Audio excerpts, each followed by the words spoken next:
retrouve à égalité de points avec le PSG en haut de tableau. 16e journée est certainement l'un des matchs les plus fous à Bollaert. Une avalanche de buts dans ce duel contre l'AS Cannes. Dès la 11e minute, sur un nouveau déboulé de Smisser, Drobniak marque son premier but sur la pelouse de Bollaert. C'est un événement. But important psychologiquement pour le Monténégrin qui attendait impatiemment de marquer à domicile devant son public.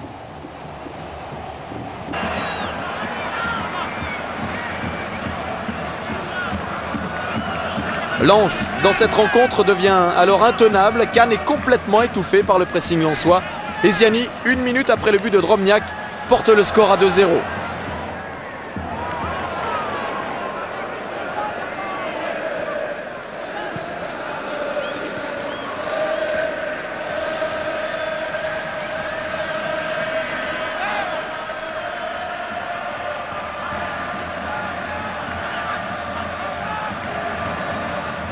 Ziani, Drobniak sont encore les artisans de ce qui se passe sur ce corner. Ziani dépose ce ballon sur la tête de l'avant-centre et 3-0 après seulement un quart d'heure de jeu.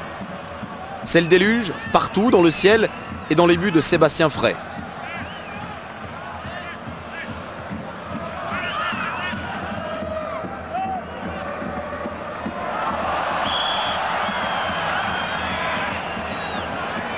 Et ça n'est pas terminé. 22e minute, au tour de Michael Debève de déborder.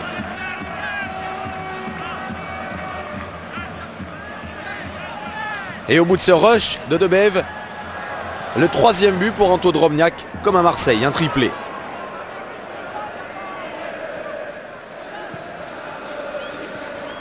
Lens semble avoir largement la main mise sur ce match. Seul petit bémol de ces 45 premières minutes, cette offensive orchestrée par Brahim Mdani. Ensuite, le centre du Valenciennois, Laurent Leroy. Et finalement, la tête du Suisse, Marco Grassi, qui porte le score à 4-1 juste avant la mi-temps. Daniel Leclerc au vestiaire a demandé à ses joueurs un peu plus de concentration, de rigueur et de ne surtout pas tomber dans la facilité. Et pourtant, les Lensois se font une nouvelle fois piéger par la tête du grand Grassi. Cannes revient fort, très fort dans ce match et domine désormais complètement la rencontre. Une nouvelle offensive et encore Marco Grassi. Cette fois tout en finesse. Et Cannes n'est plus qu'à un but. C'est le coup du chapeau pour le Suisse. Le coup de massue sur le banc lensois, de plus en plus inquiet. Il y a de quoi. Les 100 et or lâchent complètement prise et comble de malchance, témoin de la grosse fébrilité lensoise. Jean-Guy Wallem marque contre son camp. Les deux équipes se retrouvent à égalité 4 partout à 4 minutes du terme de cette rencontre. Alors, les Lensois jettent leur dernière force dans la bataille et Vladimir Smisser obtient un pénalty dans les dernières secondes sur cette faute de Ludovic Janel, inespérée.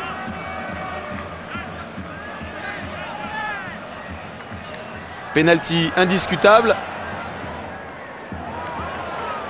Et finalement, Stéphane Ziani offre la victoire aux Lensois. Le calvaire est terminé, place au sourire. Les 100 et or l'ont échappé belle, c'est vrai. Ça permet en tout cas de rester au contact des meilleurs au classement.